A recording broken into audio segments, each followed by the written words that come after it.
Class 8, this is your chemistry class. Hope you all are fine. Let's start with today's topic.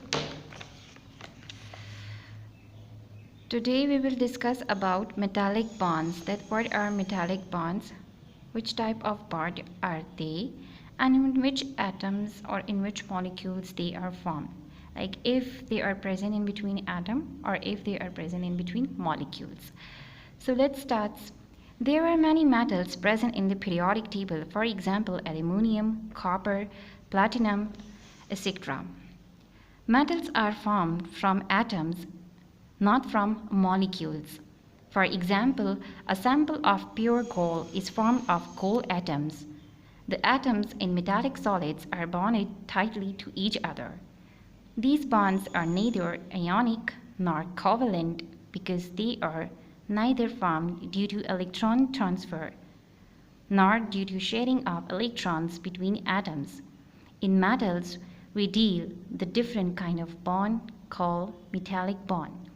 अच्छा, इसमें आपको introduction में ये बात बताई गई है कि बहुत से पीरियोडिक टेबल में मेटल्स मौजूद हैं, यानी पीरियोडिक टेबल के अंदर आप जब इसको स्टडी करते हैं तो आपको मेटल्स भी नज़र आते हैं जिसमें एल्युमिनियम है, कॉपर है, प्लैटिनम है, गोल्ड है। अब चूंकि ये मौजूद हैं तो जाहिर सी बात है इनके दरमियान में भी कुछ ऐसे बॉन्ड्स मौजूद होंगे जिसकी वजह से जो है ये आपस में ऐसे कोलैप्स्ड या बॉन्डेड फॉर्म में हमें नज़र आते हैं। मेटल्स जब भी बनते हैं तो ये एटम से बनते हैं, ये मॉलिक्यूल से नहीं बनते। जैसे कि आप अगर प्योर गोल्ड को की कंपोजिशन को स्टडी करते हैं तो आप देखेंगे इसमें आपको एटम्स नज़र आएंगे, कोई मॉलिक्यूल का कॉन्सेप्ट नज़र नहीं आएगा। और जो एटम्स मौजूद होते हैं मेटालिक सॉलिड्स के अंदर ये एक दूसरे के साथ बहुत ही ज़्यादा टाइटली बॉन्डेड होते हैं, यानी इतने टाइटली बॉन्डेड होते हैं कि वो स्ट्रक्चर टूटता नहीं है, एज इट इज़ फॉर्म में रहता है। ये जो बॉन्ड्स इनके दरमियान में मौजूद होते हैं ना ही तो ये आयोनिक है ना ही तो ये कोवलेंट है। ये जो हमारे पास मौजूद होते हैं ना ही इनके दरमियान आपको इलेक्ट्रॉन्स की ट्रांसफरिंग नज़र आती है। इनके दरमियान इलेक्ट्रॉन्स शेयर होते हैं, यानी एटम्स के दरमियान इलेक्ट्रॉन शेयर होते हैं और जिस टाइप की बॉन्डिंग ये पोसेस करते हैं उसको मेटालिक बॉन्ड कहते हैं। The metallic bonds cannot be explained on the basis of ionic, covalent bond or van der Waals forces. There are various theories which explain the metallic bonds. The metallic bonds can be explained on the basis of electron C or electron gas theory. यानी metallic bonds जो होते हैं इनको हम ionic covalent bond के according जो है वो एक्सप्लेन नहीं करते। जैसे आपको पता है ionic bond के अंदर हमारे पास मेटल एंड नॉन मेटल का कॉन्सेप्ट है, इसमें गेन या लूज अप इलेक्ट्रॉन का कॉन्सेप्ट है। कोवलेंट बॉन्ड के अंदर हमारे पास म्यूचुअल शेयरिंग है। वैन डेर वाल फोर्सेज जो होती हैं ये हमारे पास वो अट्रैक्टिव फोर्सेज होती हैं जो कि मॉलिक्यूल्स के दरमियान में मौजूद होती हैं, यानी इंटर मॉलिक्यूलर फोर्सेज को वैन डेर वाल फोर्सेज कहा जाता है। ऐसा कोई कॉन्सेप्ट हमारे पास मेटालिक एटम्स में या मेटालिक बॉन्डेड एटम्स के अंदर मौजूद नहीं होता। यहाँ पर अगर इलेक्ट्रॉन जो है वो एक दूसरे के साथ शेयर होते हैं तो इसमें हमारे पास जो है वो शेयरिंग का फिनोमेना नज़र आता है। Atoms in the metals are bonded with each other in such a way that every atom is attracted from all sides by other atom. आपको यहाँ पर अपनी बुक में ये मेटालिक बॉन्डिंग की डायग्राम नज़र आ रही है। इसमें आप देखें दरमियान का जो बिग सर्कल है उसमें पॉजिटिव चार्ज है और फिर आपको डॉटेड फॉर्म की भी जो है वो पॉइंट नज़र आ रही हैं। इसका मतलब ये है कि जब भी एटम्स मेटल्स के अंदर मौजूद होते हैं तो ये उस एटम की चारों साइड्स यानी हर साइड से जो है वो एक दूसरे के साथ शेयरिंग करते हैं। ऐसा नहीं है कि कभी ये टू साइड से सिर्फ जो है वो बॉन्ड बना रहे हों या शेयर अप हो रहे हों। इन्होंने 4 की 4 साइड्स को जो है वो या हर साइड को जो है वो एटम की कवर अप किया हुआ होता है। In the metal lattice, metal atoms loses their outer electrons and become positively charged ions. The outer electrons of the atom no longer belong to any metal atom and are said to be delocalized, which means that they do not belong to any one atom but move freely between the metal ions like a cloud of negative charge. These mobile electrons form a sea of electrons around the metal atoms, which are held together in a metal lattice. The chemical bonding that results from the attraction between the metal positive ions and the surrounding sea of electron is called metallic bonding. यानी जब metallic lattice को हम discuss करते हैं तो इसमें जो metal atom है ये अपने आउटर इलेक्ट्रॉन को लूज करता है और पॉजिटिव चार्ज जो है उसके ऊपर आ जाता है।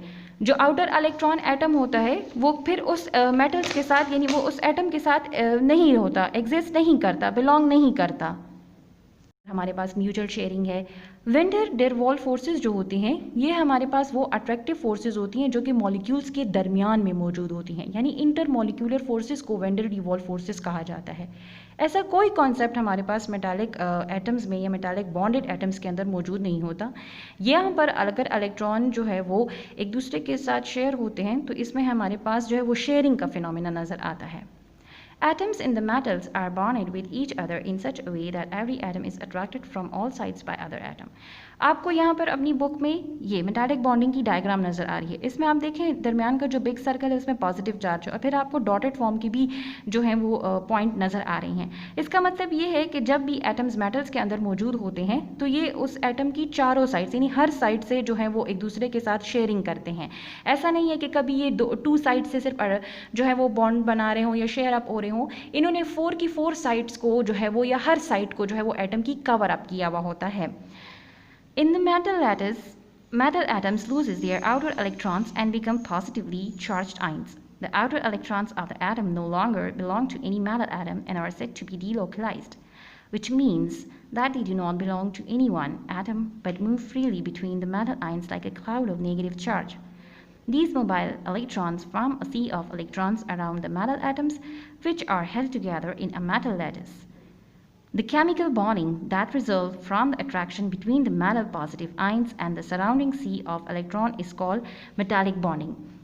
यानी जब मेटालिक लैटिस को हम डिस्कस करते हैं तो इसमें जो मेटल एटम है ये अपने आउटर इलेक्ट्रॉन को लूज करता है और पॉजिटिव चार्ज जो है उसके ऊपर आ जाता है। जो आउटर इलेक्ट्रॉन एटम होता है वो फिर उस मेटल्स के साथ यानी वो उस एटम के साथ नहीं होता, एग्जिस्ट नहीं करता, बिलोंग नहीं करता। यानी जो एटम वो मेटल एटम छोड़ देता है, ठीक है, जो उसने आउटर इलेक्ट्रॉन को छोड़ दिया है तो वो फिर उस एटम का हिस्सा नहीं होता, वो अब फ्री होता है। वो अपने आसानी से पूरे के पूरे जो उसके चार्ज पार्टिकल्स के दरमियान जो है वो उसकी मूवमेंट नज़र आती है और उसको डीलोकलाइज्ड कहा जाता है। जिसका मतलब ये है कि ये मज़ीद यानी आगे एनी मोर ये उस मेटल एटम का हिस्सा नहीं है, ये फ्री है। अब ये उस मेटल आइंस का जो क्लाउड बना हुआ है उसमें as a negative charge particle, यानी जो देखें आप इस डायग्राम को देखें तो इसके अंदर जो है वो मूव अप करेगा। ये जो पूरे डेंस चार्ज आपको नज़र आ रहे हैं इसको जो है हम कहते हैं कि ये सी है, यानी ये क्लाउड है मेटल एटम्स का, ठीक है। तो इसके अंदर जो हमारे पास आउटर इलेक्ट्रॉन जो कि लूज अप एक मेटल एटम कर देता है मेटल लैटिस के अंदर, वो फ्री मूव करता है एज अ नेगेटिव चार्ज। ये जो मोबाइल इलेक्ट्रॉन्स होते हैं ये एक सी ऑफ इलेक्ट्रॉन्स बना देते हैं मेटल एटम के गिर्द और इस तरह से जो है ये एक दूसरे के साथ बॉन्डेड फॉर्म में एग्जिस्ट करते हैं। और वो केमिकल बॉन्डिंग जिसमें हमारे पास अट्रैक्शन की वजह से एक मेटल पॉजिटिव आइन और सराउंडिंग का जो सी है वो अट्रैक्टिव फॉर्म में नजर आए तो उसको हम मेटालिक बॉन्डिंग कहते हैं। So this was for today's topic. Next time we will proceed with another topic. Thank you.